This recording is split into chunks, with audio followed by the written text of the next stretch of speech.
या देवी सर्वभूतेषु मातारा रूपेण संस्था नमस्तस्यै नमस्तस्यै नमो नमः।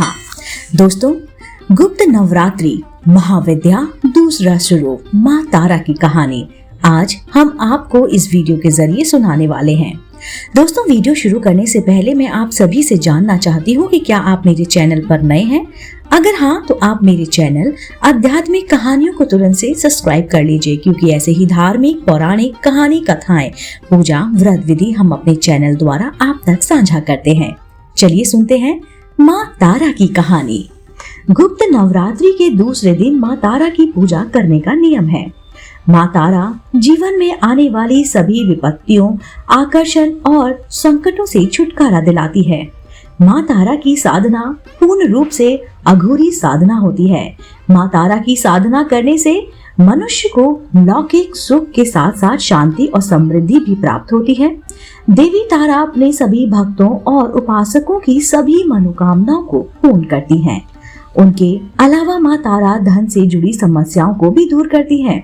साथ ही साथ वो मुक्ति प्रदान करने वाली देवी हैं। बौद्ध धर्म में भी माँ तारा की उपासना को बहुत ही महत्वपूर्ण माना गया है। मान्यताओं के अनुसार भगवान बुद्ध ने भी माँ तारा की आराधना की थी और साथ ही साथ भगवान श्री राम के गुरु वशिष्ठ ने भी पूर्णता को प्राप्त करने के लिए माँ तारा की उपासना की थी। चलिए जानते हैं माँ तारा की पूजा महत्व क्या है। शास्त्रों में बताया गया है कि भगवान शिव और महापंडित रावण भी माँ तारा की उपासना किया करते थे।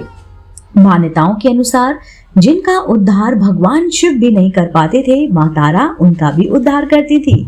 जिस जगह पर भगवान आनंद भैरव ने गुरु वशिष्ठ जी को माँ तारा के उपदेश प्रदान किए थे, वो जगह आज के समय में भी तारा पीठ के नाम से जानी जाती है और काफी मशहूर है। माँ तारा की साधना एक विशेष प्रकार से की जाती है, जिसमें कोई विशेष नियम नहीं होता है, परंतु अगर कोई मनुष्य पूरी श्रद्धा के साथ माँ तारा की पूजा करता है तो वो भक्त की पुकार सुन लेती है और माँ तारा की साधना करने से धन संबंधी सभी समस्याएं दूर हो जाती हैं और साथ ही साथ दिव्य सिद्धियां भी प्राप्त होती हैं। माँ तारा का स्वरूप चलिए जानते हैं। शास्त्रों में माँ तारा को 10 महाविद्याओं की दूसरी विद्या बताया गया है। ऐसा माना जाता है कि माँ तारा का स्वरूप माँ काली के समान होता है। अगर कोई व्यक्ति तांत्रिक शक्तियां प्राप्त करना चाहता है तो उसे माँ तारा की विशेष साधना करनी चाहिए। माँ तारा की पूजा ज्यादातर अघोरी, तांत्रिक और साधु किया करते हैं। माँ तारा के 3 स्वरूप हैं। उनका रंग नीला है, इसलिए इन्हें नील सरस्वती भी कहा जाता है। इसके अलावा माँ तारा को उग्र तारा के नाम से भी जाना जाता है। माँ अपना उग्र रूप धारण करके अपने भक्तों के सभी कष्टों को दूर करती हैं और अपने भक्तों को मोक्ष प्रदान करती हैं। माँ तारा की पूजा करने से काम, क्रोध, मोह और लोभ छूट जाता है और माँ तारा के तीसरे स्वरूप का नाम है एक जटा। जी हाँ, सबसे पहले जानते हैं उग्र तारा के बारे में। माँ तारा का पहला रूप है उग्र तारा। ये अपने भयानक और उग्र ऊर्जा की वजह से विश्व में विख्यात हैं। माँ उग्र तारा के अंदर समस्त तामसीन गुण मौजूद हैं और ये अपने भक्त की कठिन से कठिन परिस्थितियों में भी सहायता करती है। उग्र तारा किसी भी प्रकार के संकटों का नाश करती है और साथ ही साथ बुद्धि, बल, विवेक और को जागृत करके अपने भक्तों को विनाशकारी परिस्थितियों में भी पद प्रदान करती हैं और उनका सहायता करती हैं। अब जानते हैं नील सरस्वती के बारे में। माँ तारा के इस रूप में पूरे ब्रह्मांड का ज्ञान समाहित है। माँ नील सरस्वती आयुर्वेद, ज्योतिष, विज्ञान या कुछ और भी अज्ञात ज्ञान को की सामान्य बुद्धि के व्यक्ति की समझ से परे है। इन सभी चीजों को एकत्र करने के पश्चात जो स्वरूप बनेगा और जो ऊर्जा उत्पन्न होती है वह है देवी नील सरस्वती। देवी नील सरस्वती राजसिक गुणों से संपन्न है। नील सरस्वती अपने ज्ञान और ऊर्जा से ज्वलित शब्द को भी शिव का रूप देने में सक्षम है। बात कर लेते हैं एक जटा की। माँ तारा का तीसरा रूप है एक जटा। देवी एक जटा मोक्ष प्रदान करने वाली देवी है। माँ का ये स्वरूप सत्व गुणी है। ऐसी देवी एक जटा शिव को अपनी जटाओं में धारण करके उन्हें मोक्ष प्रदान करने वाली देवी है। देवी एक जटा अपने सभी भक्तों को मृत्यु के पश्चात अपनी जटा में स्थान देती हैं और साथ ही साथ मोक्ष प्रदान करती हैं। माँ तारा का मंत्र आपको नील कांच की माला से 12 बार यानी कि 12 माला का जाप करना चाहिए। इनका मंत्र है ओम क्लीं स्त्रीं हूं फट। माँ तारा की पूजा विधि क्या है, चलिए मिलकर जानते हैं। माँ तारा की पूजा हमेशा रात्रि के समय की जाती है। रात्रि अगर आप माँ तारा की पूजा करते हैं तो इसे हमेशा अर्धरात्रि में ही करें। माँ तारा की पूजा हमेशा एकांत कक्ष में ही करें, जहां आपके अलावा और कोई उपस्थित ना हो। माँ तारा की पूजा करने से पहले स्नान करें। इसके पश्चात एक सफेद रंग की धोती धारण करें। माँ तारा की पूजा में कभी भी सिले हुए वस्त्र नहीं पहनने चाहिए। अब पश्चिम दिशा की ओर मुख करके बैठ जाएं। अब अपने समक्ष एक चौकी रखें और उस पर गंगा जल छिड़क कर उसे शुद्ध कर लें। अब चौकी पर गुलाबी रंग का कपड़ा बिछाएं। अब एक प्लेट में गुलाब के फूल रखें।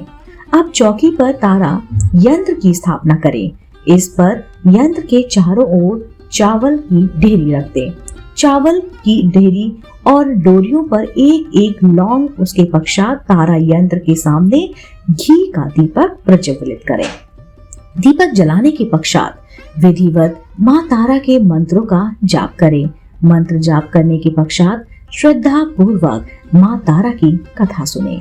माँ तारा की कथा सुनने के बाद माँ तारा की आरती उतारें।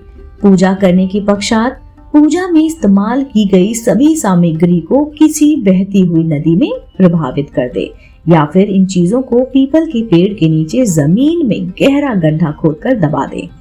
चलिए मिलकर सुनते हैं माँ तारा की कथा।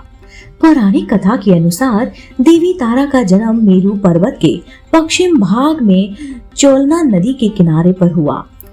यथावंश तंत्र के अनुसार देवी तारा की उत्पत्ति तट पर हुई।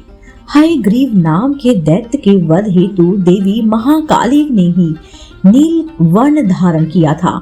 महाकाली संहिता के अनुसार चैत्र शुक्ल अष्टमी तिथि में देवी तारा प्रकट हुई थी। इस कारण यह तिथि तारा अष्टमी कहलाई जाती है। चैत्र शुक्ल नवमी की रात्रि तारा रात्रि कहलाई जाती है। सबसे पहले स्वर्ग लोक के रत्न द्वीप में वैदिक कल्पोक्त तथ्यों तथा वाक्यों को देवी काली के मुख से सुनकर शिवजी अपनी पत्नी पर बहुत ही प्रसन्न हुए। शिवजी ने मां पार्वती को बताया कि आदि काल में भयंकर रावण का विनाश किया, तब आपका वह स्वरूप तारा नाम से विख्यात हुआ। उस समय आपका स्वरूप बहुत ही विकराल था। आपका ये रूप देखकर सभी देवता भयभीत हो गए थे। अपने इस विकराल रूप में आप नग्न अवस्था में कि इसलिए आपकी लज्जा के लिए ब्रह्म जी ने आपको व्यंग्र चर्म प्रदान किया था। इस कारण से आप लंबोदरी नाम से विख्यात हुई थी। तारा रहस्य तंत्र के अनुसार भगवान राम केवल निमित्त मात्र ही थे। वास्तव में भगवान राम की विध्वंसक शक्ति देवी तारा की ही थी, जिन्होंने लंकापति रावण का वध कर दिया था। दोस्तों, उम्मीद करती हूँ माँ तारा की कृपा आप पर, आपके पूरे परिवार पर सर्वदा बनी रहे। इसी उम्मीद के साथ मैं फिर से उपस्थित होंगी नवरात्रि की तीसरी कथा लेकर। तब तक के लिए मुझे इजाजत दीजिए। मैं फिर से उपस्थित होंगी इसी चैनल पर। आप देख रहे थे आपका अपना पसंदीदा YouTube चैनल आध्यात्मिक कहानियाँ।